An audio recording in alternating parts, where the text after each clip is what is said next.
Hollywood znów moralizuje o mniejszościach, ale tym razem rzeczywiście warto dać szansę, bo Green Book to kawał dobrego kina gatunków, całkiem inteligentnego, emocjonalnego, często podszytego zgrabną komedią i po prostu nie da się oderwać wzroku od znakomitego duetu aktorskiego Viggo Mortensena z Mahershala Alim. Tytuł odnosi do zielonej książeczki dla zmotoryzowanych murzynów, która w latach segregacji rasowej w Ameryce służyła za przewodnik hotelów i restauracji obsługujących czarną społeczność w południowych Stanach. Także sam film bazuje na faktycznej historii znakomitego afroamerykańskiego muzyka Dona Shirleya, który podczas tras koncertowych musiał zatrudnić do ochrony kierowcę Tonego Vallelongę, Amerykanina o włoskich korzeniach jak nikt inny potrafiącego radzić sobie z napotykanymi problemami. I to właśnie to przewrotne zestawienie nieokrzesanego, początkowo posiadającego własne podświadome uprzedzenia Tonego z wyrafinowanym, kulturalnym Donem daje niesamowitą energię całemu filmowi. Mortensen, który musiał znacząco przytyć do roli ciągle bezwstydnie obżerającego się kolejnymi posiłkami, nigdy nie zamykającego ust, także podczas jedzenia, bohatera jest niemalże bezbłędny, co widać też po naturalności, z jaką przez cały film sypie słowami z włoskim akcentem. Równie przekonujący jest także Ali, doskonale oddający to wewnętrzne rozdarcie między ciężarem trudnego dziedzictwa czarnoskórej społeczności, ciągle stłamszonej przez panujący rasizm oraz spoglądania na nie z wyższością osoby, której się udało, która przez całe życie była otoczona bańką talentu i zaakceptowała całkiem wygodne miejsce w tym świecie. Sporo jest tutaj pulsującej, przyjemnej, pomysłowej komedii, jak scena z Tonym zachwyconym jedzeniem smażonego kurczaka KFC z rzeczywistego Kentucky, który niemal zmusza swojego szefa o znacznie wykwintniejszym podniebieniu do spróbowania stereotypowo afroamerykańskiej potrawy. Oczywiście nie brakuje tutaj także wątków moralizatorskich.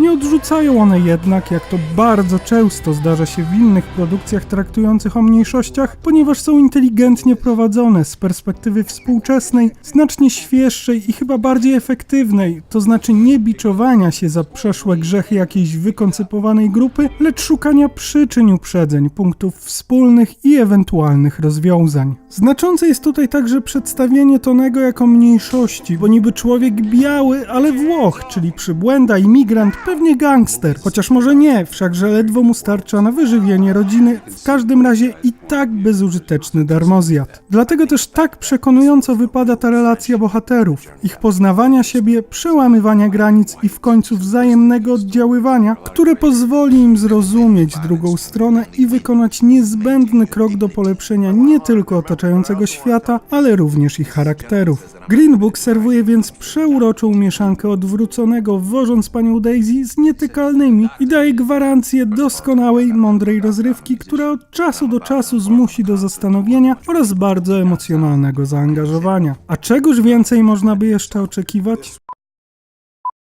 Spoilers.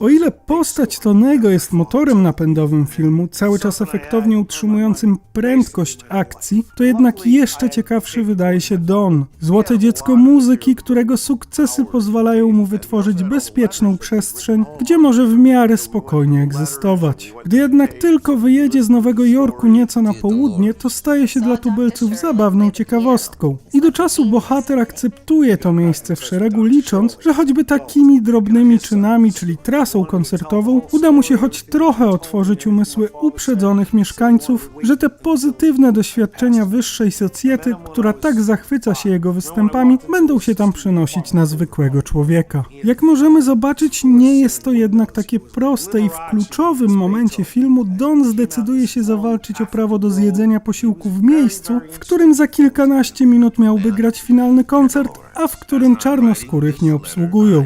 tej scenie widać także bardzo dobrze wyczucie reżysera. Gdy kierownik lokalu bierze na bok Tonego, chcąc wręczyć mu łapówkę, żeby przekonał swojego pracodawcę do zmiany zdania, mężczyzna wybucha gniewem, a przyglądający się temu potajemnie muzyk powstrzymuje go i obaj panowie decydują się po prostu wyjść. Jakiś nadpobudliwy twórca mógłby przesadzić, dopychać morał kolanem, cały czas grając zbliżeniami, ale Peter Farrelly wiedział, że doskonale przygotował sobie ten punkt kulminacyjny i nie było potrzeby dodatkowego podkreślania wydźwięku tego wątku. I mimo pojedynczych, niezgrabnych mądrości wygłaszanych przez żonę Tonego albo Olega, muzyka z zespołu Shirley'a, to reżyser jest niemal perfekcyjny w moralizowaniu poprzez duet Dona i jego kierowcy, który zdecydowanie dominuje w całym filmie. To także znaczące, że jeszcze przed radosnym finałem, a zaraz po wspomnianym feralnym niedoszłym koncercie, bohaterowie kończą w barze dla Afroamerykanów, gdzie Shirley daje popis swoich umiejętności, pozwalając sobie na jazzową improwizację i w ten sposób otwierając się na otaczających ludzi, którzy zawsze pozostawali dla niego przedstawicielami jakiegoś innego świata.